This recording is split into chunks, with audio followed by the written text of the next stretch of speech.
The movie starts with two men in the desert burying a strange box, then one kills the other, and shoots himself. Then we move to a person named Price, who owns an escape room project, which is a closed room with clues that must be discovered within a specific time to escape. Bryce's life is not well, he has debts, and his wife wants a divorce, so he is looking for new ideas to add to the escape room to attract new customers. Halloween is approaching, so Bryce wants to take advantage of this opportunity to make people come to his escape room. He goes out to look for a new idea, and enters an antique store, and he notices there the same box we saw in the beginning of the movie, but the seller tells him that the box is not for sale and is not available for opening and testing, and it is not a piece of decoration, because it has a dark past. The saleswoman's words make Price more interested in the box, and she also tells him that this box is called the Skull Box. And it is cursed and said to contain a demon, and for this reason she keeps it close to her to ensure that no one opens it. And her phone rings, so she goes to answer, and when she returns, she finds that the box has disappeared, and she finds money in its place. She knows Bryce took it, and says, "Don't say I didn't warn you." And there is a man named Jeff who works as a famous horror film critic, and has a lot of followers. Jeff is going to take his girlfriend Angie to the escape room at night, and his friend Ben is calling him to remind him, because Ben is going to take his girlfriend Jess too. They all go to the escape room, and upon arrival, Price meets them and tells Jeff that he is very impressed with his work and criticism. Price accompanies the four of them to the escape room, and explains to them its rules that they only have 55 minutes to find the keys and get out, and that the room is full of puzzles that they must solve to find the keys. In the room it is very important to solve the puzzles, and the room is isolated. There is no phone signal, no internet, and no way to communicate with the outside. Also, the walls of the room are soundproofed, and no one can hear their screams, and he creates a terrifying atmosphere for them to feel the suspense. The four enter the room and Price goes to his office to watch them through a camera in the room. In the room, the 55-minute countdown begins, and they start solving puzzles to find the keys, and Jeff finds a locker with a 3-digit lock, but they hear the sound of iron chains in the dark, and they discover that Jonathan, an employee with Price, is in the room to make an atmosphere of mystery and excitement for them, while he wears a cloth bag on his face to be scary. Jeff notices a box with a skull on it in the room, so he opens it, only to find it empty, and wondering why it is there, but Jonathan sees something coming out of the box. Jeff discovers that the locker lock has 3 colors, red, green and blue. Angie notices a rope extending from the ceiling, and pulls it to lower fake corpse as decoration for the room, made by Bryce.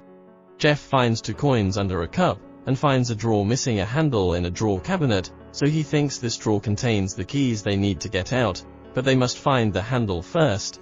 There are 47 minutes left, and they still haven't found anything. The camera in the room malfunctions, so Price can't see anything, and the room becomes very cold.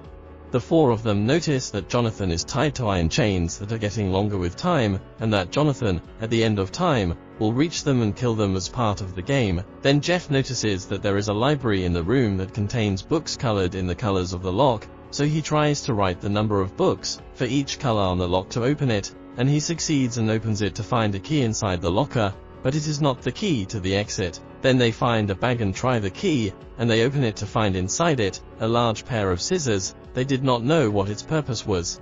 Jeff sees a box next to Jonathan and goes to open it with scissors to find inside it the missing pocket of the drawer. He throws it to his friends, so they salute him for his intelligence, and he returns the greeting to them, only to be surprised by Jonathan stabbing him with scissors from behind, so Jeff falls to the ground and Jonathan continues stabbing him in the stomach until he dies.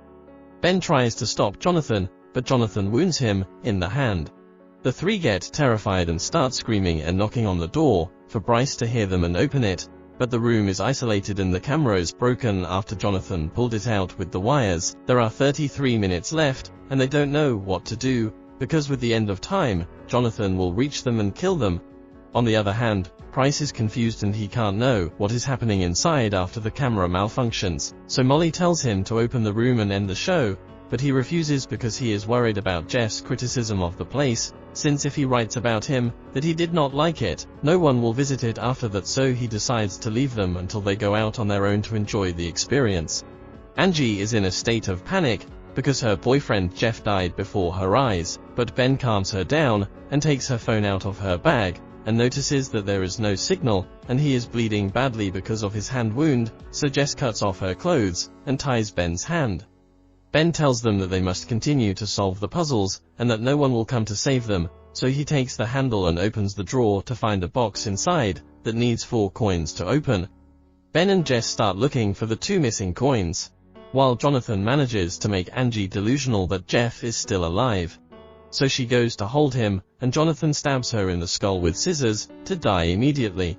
Ben and Jess search before Jonathan catches them, and they find 2 coins behind a painting on the wall, but the remaining 2 are in Angie's pocket, so Jonathan takes them and shows them to Ben. Ben notices a fire detector in the room, so he gets an idea. He gives his lighter to Jess, and he distracts Jonathan so that Jess can light the alarm behind him, but the attempt fails. There are about 20 minutes left. Ben and Jess don't know what to do. Molly is in Bryce's office trying to convince him to stop the show, so he decides to watch the latest camera recordings to watch Jeff open the skull box, and then Jonathan takes out the camera without Bryce asking him to do so, so he concludes that Jonathan has been possessed by the demon. Ben decides to use himself as a bait for Jonathan to take the 2 coins from him even if it costs him his life, but Jess refuses to do so, so he tells her that he has to do it because he loves her. So he takes a piece of glass from the ground and goes to Jonathan and stabs him in the eye, but Jonathan is not affected by that. He hits Ben and stabs him in his arm, and throws him away. Ben passes out and Jess screams, and then Jonathan throws the 2 coins at them just for fun. Jess puts the 4 coins in the box, and opens it to find inside it a handle for another box, so she opens it to reveal a toy in her hand, a piece of paper written on it with a pencil, but she does not understand the meaning of the paper. Bryce enters the room to finish the show, and he is surprised by 3 dead bodies on the floor. Jonathan takes him out, the keys fall from him, and the door closes on his own, and Bryce tells Molly to call the police. Jonathan takes the keys and throws them away in front of the terrified Jess, who discovers that the writing on the paper is erasable, so she finds an eraser and erases the writing to see directions on the paper, so she decides to fight Jonathan, and grabs the piece of glass, so Jonathan controls her with his demonic powers, and prevents her from moving, so she looks at the door and knows that directions in the paper is the secret code for the control panel in the exit door, so she resists him and screams. Then she hits Jonathan and runs to the door, and she manages to open it before Jonathan reaches her. Jonathan applauds her as if he congratulates her for passing the test. The police arrive and shoot Jonathan because he didn't respond to them, and as he dies, the demon emerges from him and takes possession of Bryce, who then walks through the city for no reason. So Molly notices and does not find an explanation. The next day, Molly takes the box and returns it to the place where Bryce bought it from, but the saleswoman tells her that the devil has left the box and it is too late. If the demon sees a person, he returns to him again, even if after years, he will come to all those he saw to get rid of them.